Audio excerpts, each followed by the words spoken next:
So what I'm hearing then is that World Serve is a gospel proclamation organization committed to the gospel, but then also ministering into all areas of life, wherever the need is. Yes. In word and deed. In word and deed. Yeah. Well, Ted, there's some new opportunities as well. Kingdom business. It's a bit of a new word for many people, but you're an expert on kingdom business. What exactly is kingdom business? Well, in the past 30 to 50 years, there are a lot of countries that close their doors toward missionaries. Missionaries cannot get into many of the places. Islamic countries, communist countries, and all in these countries.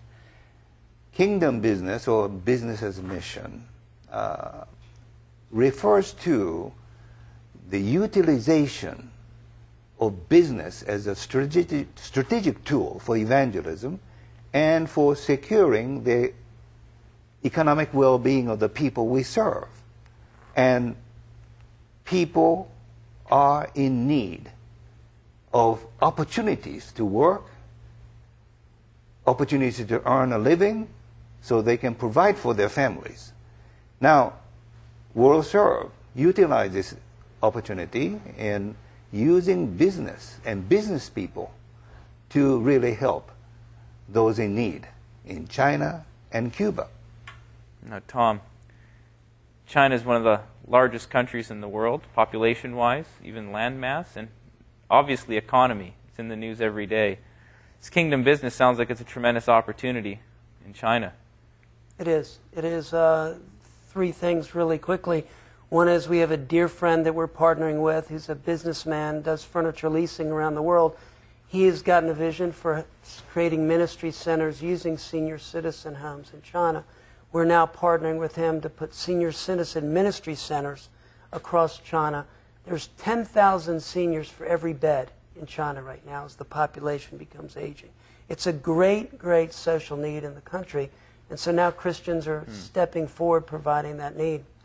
We have another opportunity where we're working with returning students as they get exposed to the gospel, Chinese students, 100,000 right now in the U.S. and Canada in PhD programs. As they go back into China, we're training them and working with them and discipling them so that they're effective in every area of China. And then thirdly, we're working in the earthquake area to provide migrant workers and poor people tangible ways to earn a living with a business toolbox kit so they can self-start their own home business. Those are just sort of three initiatives we're working on in the kingdom business area. Now, China is a big country, as we know, economically as well. Cuba's tiny in comparison, and the government structures are a little bit different. You know, Cuba hasn't fully adopted a free market type communism like China has. Not at all. So this must look a lot different in Cuba than it does in China. It does, and so therefore I would like to challenge our brothers and sisters out there to think in a couple of ways. First of all, looking at investment in projects in Cuba. By that I mean there could be a training. We're working. World Serve is working on several training centers that we're trying to upgrade or develop, where pastors and leaders can come and receive proper training, which is a crying need in Cuba. That's an example of a project. There are many others. I could take up a lot of time, but where is God putting on your heart to say, here's something that I would really like to support, because Cubans do not have the means to do that. The economy just simply does not allow them to raise that kind of funds. We need to do that. A second area is investment in Cubans themselves and them starting up mini businesses, which are allowed. And so we are right now working with some of the Cuban leaders. It's their initiative again to develop small businesses that would allow them to support themselves as well as then put money back into the churches financially to make them more independent. And a very simple example is putting up a carpentry shop where one of the brothers would like to just buy some tools and he can begin to produce. There's good opportunities there. There's great opportunities. And so I've heard, as we've gone through our discussion this morning, World Serve then is committed to proclaiming the gospel, and it's not a disaster relief organization, as Ted shared, but it responds to the physical needs of others as an outpouring of Christ's love.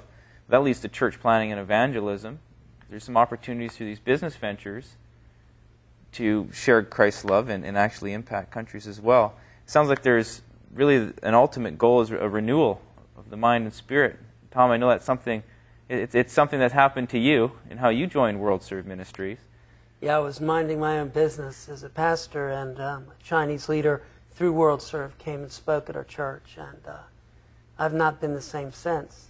And I ended up leaving that church, joining World Serve, but when I was still a pastor there, I went in and saw firsthand how the Holy Spirit is working in China. And I've seen Cuba as well. Really, it's the book of Acts. The book of Acts really doesn't have an end. It's continuing. Mm-hmm. The Holy Spirit's working with great power and great might all over the world. Not as much in the West. I mean, that's a controversial statement. Mm-hmm. And so what we do is we're a bridge. And while we provide resources, and we've talked about the resources that we provide to China and Cuba and other countries, we also are a bridge to bring renewal back to the West. And that's what I live for and we're passionate for. It happens as people hear the stories. It happens like with me as or John or Ted as we go and see it.